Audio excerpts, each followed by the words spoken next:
ವೀಕ್ಷಕರ ನಮಸ್ಕಾರ. DCM DK Shivakumar ಅವರು ಅಸಲಿ ಆಟ ಈಗ ಶುರು ಮಾಡಿದ್ದಾರೆ.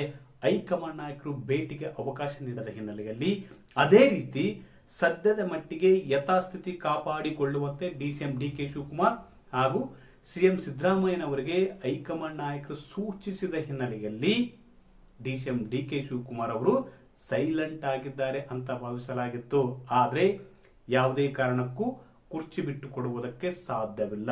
ಯಾವುದೇ ಕಾರಣಕ್ಕೂ ಕುರ್ಚಿ ಬಿಟ್ಟು ಕೊಡುವುದಕ್ಕೆ ಸಾಧ್ಯವಿಲ್ಲ. ಅಧಿಕಾರ ಹಸ್ತಾಂತರ ತಾವು ಕೊಟ್ಟ ಮಾತಿನಂತೆ ನಿಲ್ಲಬೇಕು ಎಂಬ ಜಿದ್ದಿಗೆ ಡಿಸಿಎಂ ಡಿಕೆ ಶಿವಕುಮಾರ್ ಅವರು ಬಿದ್ದ ಹಿನ್ನೆಲೆಯಲ್ಲಿ ಈಗ ಹೊಸ ತಂತ್ರ ರೂಪಿಸಿದ್ದಾರೆ.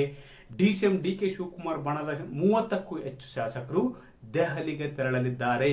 ಹಾಗಾದ್ರೆ 30ಕ್ಕೂ ಹೆಚ್ಚು ಶಾಸಕರು ದೆಹಲಿಗೆ ತೆರಳುತ್ತಿರುವುದಾದರೂ ಯಾಕೆ? ಸಂಕ್ರಾಂತಿ ವೇಳೆಗೆ ಡಿಸಿಎಂ ಡಿಕೆ ಶಿವಕುಮಾರ್ ಅವರು ಸಿಎಂ ಆಗಿ ಪ್ರಮಾಣ ವಚನ ಸ್ವೀಕರಿಸುತ್ತಾರಾ? ವೀಕ್ಷಕರೇ, ಈ ಕುರಿತು ಮತ್ತಷ್ಟು ಮಾಹಿತಿ ನೀಡುತ್ತೀನಿ. ಅದಕ್ಕೂ ಮುನ್ನ ನಮ್ಮ ಚಾನೆಲ್ ಸಬ್ಸ್ಕ್ರೈಬ್ ಮಾಡಿ, ವಿಡಿಯೋ ಶೇರ್ ಮಾಡಿ, ಲೈಕ್ ಮಾಡಿ, ಕಮೆಂಟ್ ಮಾಡಿ. ಕಳೆದ 2 ದಿನಗಳ ಹಿಂದೆ ಅಷ್ಟೇ ಡಿಸಿಎಂ ಡಿಕೆ ಶಿವಕುಮಾರ್ ಅವರು ದೆಹಲಿಯಲ್ಲಿದ್ದರು.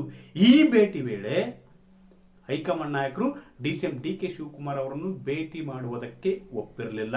ಇದರಿಂದಾಗಿ ಕುರ್ಚಿ ಗುದ್ದಾಟದಲ್ಲಿ ಡಿಸಿಎಂ ಡಿಕೆ ಶಿವಕುಮಾರ್ ಅವರಿಗೆ ಸ್ವಲ್ಪ ಮಟ್ಟಿಗಿನ ಹಿನ್ನಡೆಯಾಗಿತ್ತು. ಆದರೆ ಬೆಂಗಳೂರಿಗೆ ಮರಳಿದ ಕ್ಷಣವೇ ಡಿಸಿಎಂ ಡಿಕೆ ಶಿವಕುಮಾರ್ ಈಗ ಹೊಸ ತಂತ್ರ ಅನುಸರಿಸುತ್ತಿದ್ದಾರೆ. ಅವರ ಬಣದ 30ಕ್ಕೂ ಹೆಚ್ಚು ಶಾಸಕರು ದೆಹಲಿಗೆ ಹೊರಟಿದ್ದಾರೆ. ಇವತ್ತು 9ಕ್ಕೂ ಹೆಚ್ಚು ಶಾಸಕರು, ಅದೇ ರೀತಿ ನಾಳೆ 15ಕ್ಕೂ ಹೆಚ್ಚು ಶಾಸಕರು ದೆಹಲಿಗೆ ತೆರಳಲಿದ್ದಾರೆ ಅಂತ ಹೇಳಲಾಗ್ತಿದೆ. ಹಾಗಾದ್ರೆ ಡಿಸಿಎಂ ಡಿಕೆ ಶಿವಕುಮಾರ್ ಬಣದ 30ಕ್ಕೂ ಹೆಚ್ಚು ಶಾಸಕರು ದೆಹಲಿಗೆ ತೆರಳುತ್ತಿರುವುದಾದರೂ ಯಾಕೆ? ಮತ್ತು ಡಿಸಿಎಂ ಡಿಕೆ ಶಿವಕುಮಾರ್ ಅವರ ಲೆಕ್ಕಾಚಾರವಾದರೂ ಏನು? ವೀಕ್ಷಕರೇ, ಕುರ್ಚಿ ಗುದ್ದಾಟದಲ್ಲಿ ಡಿಸಿಎಂ ಡಿಕೆ ಶಿವಕುಮಾರ್ ಅವರಿಗೆ ಸ್ವಲ್ಪ ಮೆಟ್ಟಗಿನ ಹಿನ್ನಡೆಯಾಗಿದೆ. ಯಾಕಂದ್ರೆ ಬಿಹಾರ ವಿಧಾನಸಭೆ ಚುನಾವಣೆಯಲ್ಲಿ ಕಾಂಗ್ರೆಸ್ ಮುಖಭಂಗ ಅನುಭವಿಸಿದ ಹಿನ್ನೆಲೆಯಲ್ಲಿ ಹೈಕಮಾಂಡ್ ನಾಯಕರು ಸ್ವಲ್ಪ ಮಟ್ಟಿಗೆ ಯಥಾಸ್ಥಿತಿ ಕಾಪಾಡಿಕೊಳ್ಳುವಂತೆ ಇಬ್ಬರು ನಾಯಕರಿಗೆ ಸೂಚಿಸಿದ್ದಾರೆ. ಆದರೆ ಡಿಸಿಎಂ ಡಿಕೆ ಶಿವಕುಮಾರ್ ಅವರು ಇದಕ್ಕೆ ಸುತಾರಾಮ್ ಒಪ್ಪುತ್ತಿಲ್ಲ. ಯಾಕಂದ್ರೆ ತಾವ ಕೊಟ್ಟ ಮಾತಿನಂತೆ ಅಧಿಕಾರ ಹಸ್ತಾಂತರ ಮಾಡಲೇಬೇಕು. ಇಬ್ಬರು ನಾಯಕರಿಗೆ 2.5 ವರ್ಷದಂತೆ ಅಧಿಕಾರ ಹಂಚಿಕೆ ಸೂತ್ರವಾಗಿತ್ತು. ಈ ಸೂತ್ರದಂತೆ ಕೊಟ್ಟ ಮಾತಿನಂತೆ ಹೈಕಮಾಂಡ್ ನಾಯಕರು ನಡೆದುಕೊಳ್ಳಬೇಕು ಎಂಬ ನಿಟ್ಟಿನಲ್ಲಿ ಡಿಸಿಎಂ ಡಿಕೆ ಶಿವಕುಮಾರ್ ಬಣದ ನಾಯಕರು ಹೈಕಮಾಂಡ್ ನಾಯಕರ ಮೇಲೆ ಒತ್ತಡ ಹೇರುವುದಕ್ಕೆ ದೆಹಲಿಗೆ ತೆರಳುತ್ತಿದ್ದಾರೆ ಅಂತ ಹೇಳಲಾಗ್ತಿದೆ.